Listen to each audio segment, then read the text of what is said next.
Okay guys, got the phone all set up and been using it for a little bit actually, and it's actually really nice. For the price, this is a lot of phone, I guess, if you want a rugged phone with some extra little perks. Now ultimately what you're probably going to want to know about is this display on the back. I will get into that. It is super clean and very useful, I might add. But let's take a look around the hardware. Now this power button doubles as a fingerprint reader. You just rest your finger on there and boom, it opens up. It also has facial recognition. It's pretty secure, and it opens on every touch. Now this hardware is a metal design going around the entire trim here on each side. And I'm holding it like this because I don't want to keep triggering the fingerprint reader, but you've got two programmable buttons right here on this device. Now, normally these devices that I get in, they only have one programmable button. This one has two, and I'll show you the functionality of those. There's my SIM tray, and again, that metal design. Then you got an infrared port up top. The corner design, the bumper design on this is actually really good, and this is a beautiful looking device too. Now you've got one single firing speaker on the back, but I did find in the settings where I can turn on the loud function, and it actually works pretty well. This is water resistant, and so you've got the Type-C port pretty protected down there and deeply recessed in there, but it's smoothed out on there. So again, this button is a fingerprint reader. And it works pretty good every time. Now, I do have Nova Launcher on here.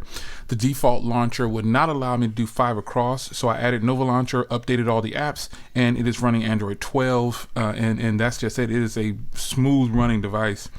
So stock Android, nothing fancy in here, but I do want to show you the display before I get into actually showing you the functionality of that. There's a sub screen settings right here, and you can come in this way and choose all these different clocks that you could possibly want to pick. I have it set to the blue one. You can change to all of these. There's just so many, there's a whole bunch of them in here obviously that you can change to, and it says you can add more. You can come into here and pretty much add your own again. I mean, there's so many, you can customize it how you want to do it. That is just phenomenal. So you can pretty much play with that and get a nice watch face of your liking in there. But I just have one of the default ones on there now. And you have the timeout screen for the sub display is at 30 seconds. You got your backlight, backlight is at 4. Go home time, I got that set to never because that was default.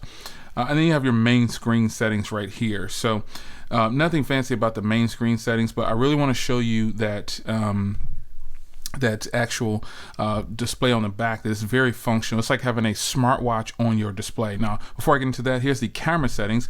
You can shoot 32-64. It's a 64 megapixel camera on this, and I have it set that way. In the front camera, obviously, you can shoot 25-60 by 1920. And that's pretty much all I wanted to show you. It does shoot in 2K for video, 1440p. And the rest of this is pretty much just stock Android stuff. It's nothing really fancy about it. And again, it is running Android 12, and I did install Nova Launcher because I didn't want to deal with the 4 across. Other than that, you can adjust the stock launcher to have round icons, square icons. It's pretty much still a stock Android device. So let's get into this rear display. Now, these buttons are programmable. So the first one on the top here, if you long press it, it is going to give you a flashlight, as you can see. And then if you double press that, if you double press that button on top, you get a screenshot. There you go.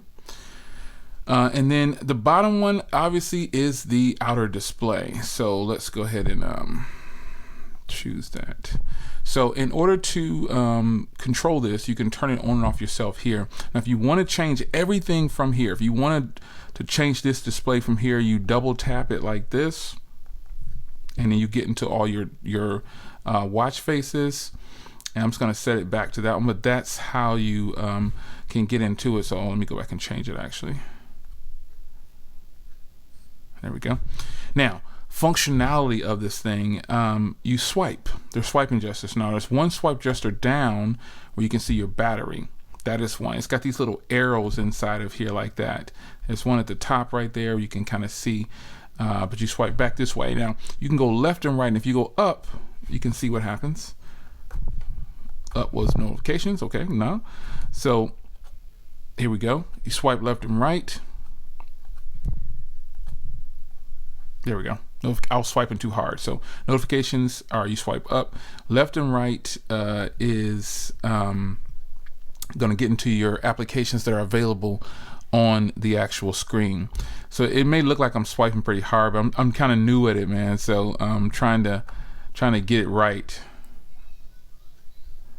So left and right, it's a light touch. I guess I'm just doing it too hard, but you got your music. You can go either way. You can control your music, your compass, and the main one is the camera, obviously. So I'm going to go ahead and turn this on, and you can see the camera. Now I changed it to this resolution. Let me show you something real quick here. Let me go ahead and go back, and I want to show you the default resolution because I probably should change it back to that. Now that I know that that's what it is, I'm going to go to the camera settings, and I'm going to go ahead and go into the sub display, and I'm going to change it back to where it was on default. Right here, it was on default for 2400, and it was on default right here at 2880. So I can see why now because of that rear camera screen. So let's go here and let's swipe and get back to the camera. Now you're going to see a full display like this on the camera. This is the way it came set out of the box, and I kind of just switched it because I didn't know the settings, what it would look like once I turned it on. But here it is right here. You can take photos from here, and then when you touch the display, I can switch it to the front display camera, and it now is showing the front inner display camera. That's really, really cool. And you can take photos. Now I suggest, if you're going to take a photo, the rear camera is actually really good. So let me take a quick photo.